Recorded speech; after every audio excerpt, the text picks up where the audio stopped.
हम सब कभी न कभी सोचते हैं कि काश कुछ दिनों के लिए इस रोज रोज की भागदौड़ से दूर कहीं निकल जाए। और इस बार मैंने और मेरी फैमिली ने तय किया कि बस अब चलना है। हमारी मंजिल थी बादलों में लिपटा खूबसूरत कलिम्पोंग। हेलो गाइस, और हम सुबह सुबह निकल पड़े हैं कलिम्पोंग के लिए। बैग्स पैक हो चुके हैं, चेहरे पे मुस्कान, और गाड़ी में बैठ के हम निकल पड़े कोलकाता के ईडन गार्डन और हावड़ा ब्रिज को देखते हुए, कोलकाता को बाय करते हुए। देखते ही देखते हम हावड़ा स्टेशन पहुंच गए, जहां से हमें ट्रेन लेना था न्यू जलपाईगुड़ी के लिए, और वहां से हम आगे बढ़ते कलिम्पोंग के लिए। ये हमारा पहला एक्सपीरियंस होने वाला था वंदे भारत में। काफ़ी एक्साइटेड थे कि वंदे भारत में कैसा एक्सपीरियंस होगा। तो सभी खुशी और उत्साह के साथ ट्रेन की ओर बढ़ पड़े और हम अपनी अपनी जगह पे बैठ गए। ट्रेन चली और रास्ते के दोनों तरफ के जो नज़ारे थे वो देखने लायक थे।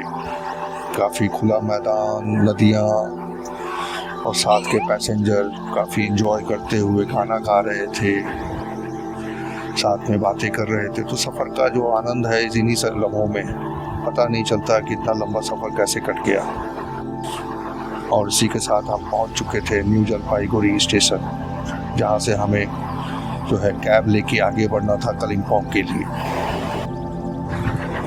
सिलीगुड़ी पहुंच के एक अजीब सा एक अनुभव होता है। सामने जब पहाड़ दिखने लगते हैं, मन में काफ़ी उत्साह आता है कि अब हम पहुंचने वाले हैं। और हवा जो है बिल्कुल बदल जाती है, और ये जो रास्ते हैं उनका अलग ही नज़ारा होता है। दोनों तरफ पेड़ ही पेड़, जंगल जैसे, दोनों तरफ से आती हुई गाड़ियाँ।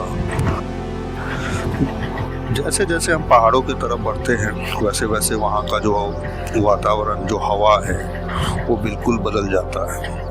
हवा में कुछ ठंडापन आ जाता है, और जो हमारे अंदर की जो एक्साइटमेंट होती है वो बढ़ जाती है कि हाँ, अब हम पहाड़ की ओर चल पड़े हैं। और फाइनली हमें पहाड़ दिखने लगे हैं, और इन्हीं पहाड़ों के बीच हमें अगले 2 दिन बिताना है।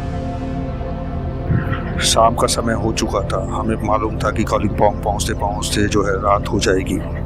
तो हम अपने कैमरे में हर वो मोमेंट कैप्चर करना चाहते थे, जैसे ये सनसेट पहाड़ों पे एक अलग ही रूप में नज़र आता है। और लगभग अंधेरा होने ही वाला था, और इन अंधेरों में भी हल्की हल्की रोशनी थी, और पहाड़ों के जो नज़ारे थे वो देखने लायक थे। किसी भी सीन को जो है मिस नहीं करना चाहते थे, इसलिए हर वो एंगल, हर वो प्रकृति, हर वो पहाड़ जितना हो सके हम अपने कैमरे से जो है कैप्चर करना चाहते थे। और देखते देखते हम पहुंच चुके थे अपने गेस्ट हाउस, जो दारा गांव में समर्पण गेस्ट हाउस है।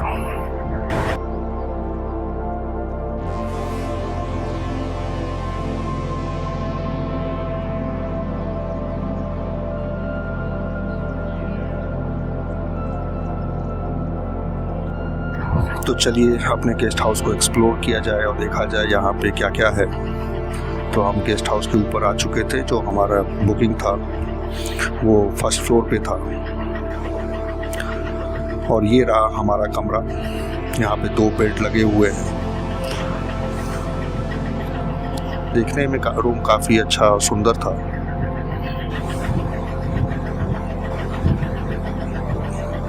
एक बड़ा सा मिरर लगा हुआ था इस कमरे में। पानी की बोतलें दी गई थी, और ये रहा बाथरूम। काफ़ी साफ और स्वच्छ था ये बाथरूम।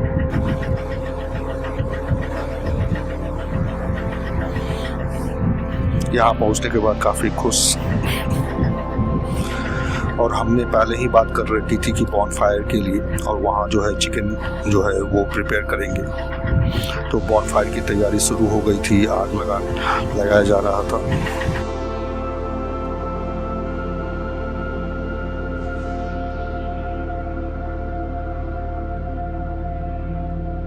बॉनफायर के पास बैठ के हम हल्की हल्की ठंड में गर्म आग का मजा ले रहे थे।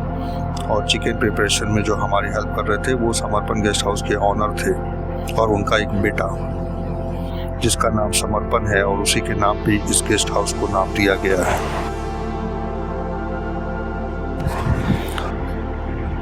इस शाम को हम अपनी ही तरह से एंजॉय कर रहे थे। यहाँ चिकन प्रिपेयर हो रहा था, पीछे हल्की हल्की म्यूजिक, काफ़ी आनंदमय समय हमने बिताया था वहाँ। और फाइनली वो समय जो हम हर रोज़ जीना चाहते हैं, खिड़की का पर्दा हटाएं और सामने ये खूबसूरत नज़ारे, चारों तरफ पहाड़ ही पहाड़, बीच में बहती हुई नदी और दूर दिखता ये कंचनजंगा एक अलग ही दुनिया का एहसास करवा रहा था।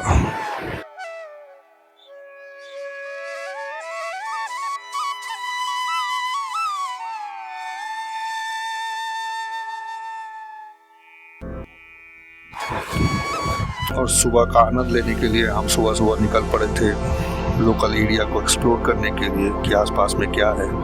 ये कुछ पेड़ है जो फूलों की तरह दिखते हैं, पर ये फूल नहीं बल्कि एक शो पीस प्लांट है। और ये कैक्टस जो वहाँ पे सजाया हुआ था। और इस जगह को और अच्छी तरह से एक्सप्लोर करने के लिए मैं अपने कैमरे के साथ आगे बढ़ चला और उनके खेतों के नज़ारे को रिकॉर्ड किया और अपनी फैमिली के साथ चल पड़ा व्यू पॉइंट की ओर।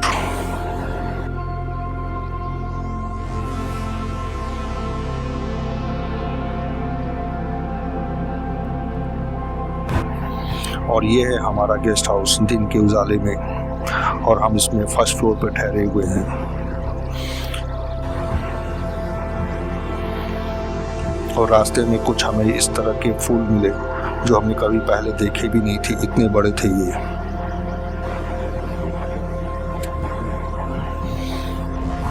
ये ऊंची ऊंचे पेड़ जो कई सालों से यहाँ खड़े हैं एक अनकही कहानी कहने के लिए।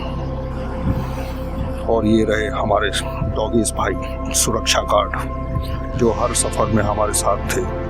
हम जाए जहाँ भी जाए वो हमारे साथ ही चल रहा था।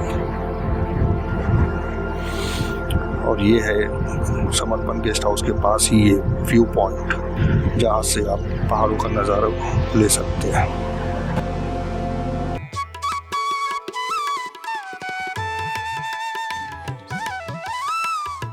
एक अलग ही मंजर था ये, चारों तरफ ऊंचे ऊंचे पहाड़, हल्के हल्के बादल, बीच में बहती नदी। बिल्कुल यकीन नहीं हो रहा था कि हम यहाँ हैं इस पल को जीने के लिए। यहाँ के व्यू पॉइंट पे हमने कुछ समय बिताया जो काफ़ी अच्छा लगा हमें। चलिए अब बात करते हैं समर्पण गेस्ट। जो अभी मैं डाँडागाउँ से बोल रहा हूँ, इसको बोलता है वनमेट डाँडागाउँ, कालिम्पोङ डिस्ट्रिक्ट में है वनमेट डाँडागाउँ। ये एक विलेज है जहाँ पर यहाँ से आपको मिलेगा फर्स्ट ऑफ आपको मिलेगा व्यू, और यहाँ से व्यू आपको मिलेगा सीधा रूम व्यू से आपको मिलेगा कंचनजंगा, और कंचनजंगा होते हुए आपको सिक्किम का पूरा व्यू मिलेगा। और नीचे टिस्टा रिवर जो फ्लो है टॉप से बॉटम तक आपको मिलेगा। और यहाँ का जो नेचुरल जो है यहाँ का आपका जो ट्री वगैरह, बर्ड्स वगैरह, और यहाँ का जो पेड़ पौधा, बर्ड्स यहाँ को देखने को मिलता है। और यहाँ से व्यू जो है पूरा ओवरऑल 90 डिग्री व्यू यहाँ से आपको मिलता है सिक्किम का। और वॉरियर्स अभी स्टार्ट हो रहा है, और यहाँ से बहुत गेस्ट आ चुके हैं यहाँ पर रहने के लिए, और उन लोगों के आते हुए कोई भी डिस्टर्बेंस नहीं दिख रहा है। यहाँ पे कितने कमरे हैं? यहाँ पे सिर्फ 4 रूम्स अवेलेबल है। और यहाँ से आपको कोई भी गेस्ट आते हैं तो यहाँ से कोई भी डिस्टर्बेंस नहीं दिखा है। फूडिंग करते हैं, उन लोगों को पसंद खाना यहाँ अवेलेबल है। और जो 2 डेज जो गेस्ट रहेगा उन लोगों को मैं अपनी तरफ से मछली का अवेलेबल कर दूँगा। Thank you. और हम निकल पड़े थे अपने डे आउटिंग के लिए, और हमारा पहला डेस्टिनेशन था डियोलो पार्क। यहाँ पे काफ़ी सारे फूल, पौधे, पेड़, पहाड़, एक अलग ही नज़ारा था इस पार्क का। यहाँ काफ़ी लोग आए थे जो फ़ोटो खिंचवा रहे थे, कुछ लोग घूम रहे थे, कुछ लोग नज़ारों का जो है आनंद ले रहे थे। जिस दिन हम यहाँ पहुँचे थे शायद यहाँ पे कोई लोकल फेस्टिवल था, इसलिए सारे लोग वहाँ पे सच के फेस्टिवल की तैयारी कर रहे थे और हम चल पड़े थे पैराग्लाइडिंग के लिए।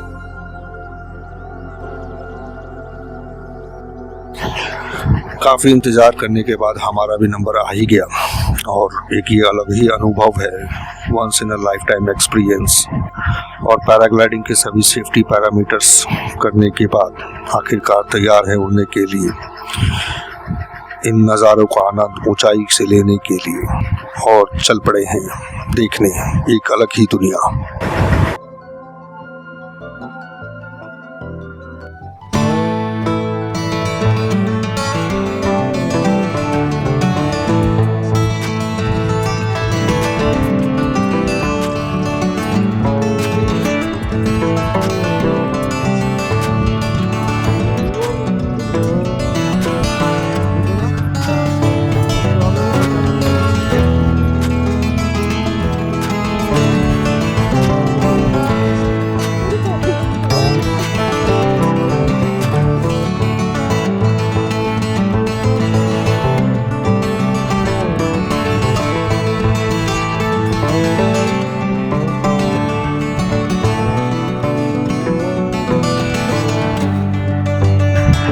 अब समय आ गया था हमारे अगले डेस्टिनेशन की ओर जाने के लिए और पैराग्लाइडिंग को अलविदा कहने के लिए।